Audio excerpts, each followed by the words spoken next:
नमस्कार मित्रांनो, मी ॲडव्होकेट नागसेन दाडसे. 2 दिवसाआधी शिवसेनेचा 60वा वर्धापन दिन मोठ्या उत्साहात साजरा झाला. त्यामध्ये दोन्ही शिवसेना होत्या आणि उद्धव बाळासाहेब ठाकरे या शिवसेनेने आपला वर्धापन दिन एक वेगळ्या अंदाजानं साजरा केला आणि त्याला वेगळीच रंगत निर्माण झाली. ती म्हणजे नितीन चंदनशिवे यांच्यामुळे. त्यांनी मांडलेल्या कविता आणि त्यांनी दिलेलं भाषण सगळ्यांच्या अंगावर शहारेही आणले, सगळ्यांना पोट धरून खळखळून हसायलाही लावलं आणि तेवढ्याच गंभीरपणे विचार करायलाही लावलं.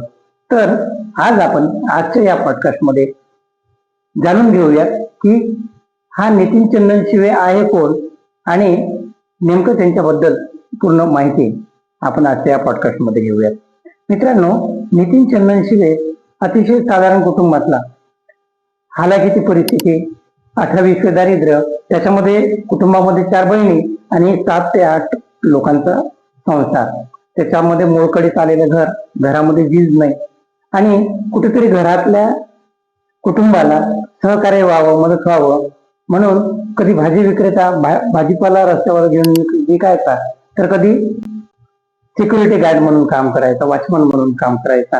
आणि इथून स्ट्रगल सुरुवात झाली आणि सिक्युरिटीमध्ये काम करत असताना त्यांच्या हातात एक पुस्तक पडलं आणि ज्याने त्यांचं विश्वास बदललं, ते म्हणजे अण्णाभाऊ साठे यांचे कविता आणि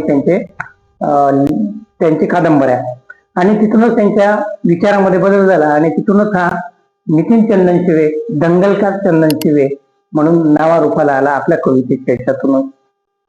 तर मित्रांनो, त्यांनी आपल्या साहित्य विश्वामध्ये दलित साहित्याला खूप मोठ्या योगदान दिलेलं आहे. त्याच्यामध्ये त्यांची कांबळे ही कविता आज कालच्या कार्यक्रमामध्ये तर ऐकलं, पण वर्षानुवर्ष आपण कांबळे आणि चळवळ हे जे नातं आहे हे त्यांनी आपल्या कवितेच्या माध्यमातून मांडलं. मी जातीला चुना लावला ही देखील कविता त्यांनी खूप उत्कृष्टपणे मांडली, जिथे आणि जे जातीयता आहे याला खतपाणी जे दिल्या गेलेलं होतं, तर त्याला प्रतिरोध म्हणून त्यांनी मी जातीला चुना लावला ही कविता आपली मांडलेली होती. पाखरांच्या चोचीमधला घास व्हावी ही कविता देखील त्यांनी आपल्या बऱ्याचशा भाषणामध्ये मांडलेली आहे आणि त्याच्यातून त्यांनी आपले विचार व्यक्त केलेले आहेत. माणूस मेला म्हणून काय झालं या कवितेतून त्यांनी माणसाचं अस्तित्व आणि माणूस गेल्यानंतर त्याचं अस्तित्व याचा जो विरोधाभास आहे तो आपल्या कवितेमधून मांडलेला आहे. असा हा नितीन चंदनशिवे आपण वर्धापन दिनी बघितलेला आहे आणि त्याच्यामध्ये त्यांनी मांडलेले जे समता, बंधुता, अखंडता आणि फुले शाहू आंबेडकरी विचाराबरोबरच समतावादी दृष्टिकोन जो मांडलेला आहे तो आपल्याला या नितीन चंदनशिवे यांच्या साहित्यामधून दिसून येतो. मित्रांनो, हा व्हिडिओ आपल्याला कसा वाटला त्याबद्दल मला नक्की कमेंटद्वारे कळवा आणि चॅनल अजूनही सबस्क्राईब केलं नसेल तर चॅनलला सबस्क्राईब करा. आणि आता आपण त्यांचे एक व्हिडिओ क्लिप आपल्या या पॉडकास्टमध्ये बघूयात. रायगडाच्या पायरीवर मावळ्यांनी सांडलेल्या रक्ताचा साक्षीदार ज्यांना होता येतं त्यांनाच निष्ठा कळत असते आणि त्यांना चवदार तळ्याचं पाणी समजत असतं आणि त्यांनाच भिडेवाड्यातल्या वर्गातल्या सावित्रीनं फळ्यावर गिरवलेल्या पहिल्या अक्षरांचा अर्थ हे त्या निष्ठावंतांनाच कळत असतो. मेंढरांना त्याची किंमत नसते. कोरोनाचा काळ आठवला मी तर आमची आजी टीव्ही बघत असायची, पण आजी घाबरत नव्हती. टीव्हीत फक्त उद्धव साहेबांनाच बघायची. का माहिती आहे?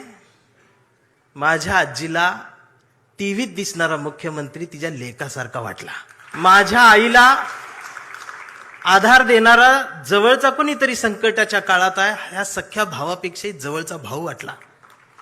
ही न भेटता सुद्धा नाती तयार झाली आणि तुम्हाला देवेंद्रचं देवा भाऊ होण्यासाठी 1,500 वाटावे लागले. आणि बहिणीच्या ताटात दिलेली मतांसाठीची ओवाळणी निवडून आल्यानंतर ती काढून घ्यायलाही भाऊ विसरला नाही. तुम्ही भाऊ झालात. तोडा फोडा राजकारण करा, या राजकारणाची व्याख्या आता बदलली पाहिजे. माणसं जोडा, घडा आणि मराठी मन घडवा. हे सांगायला मी आलोय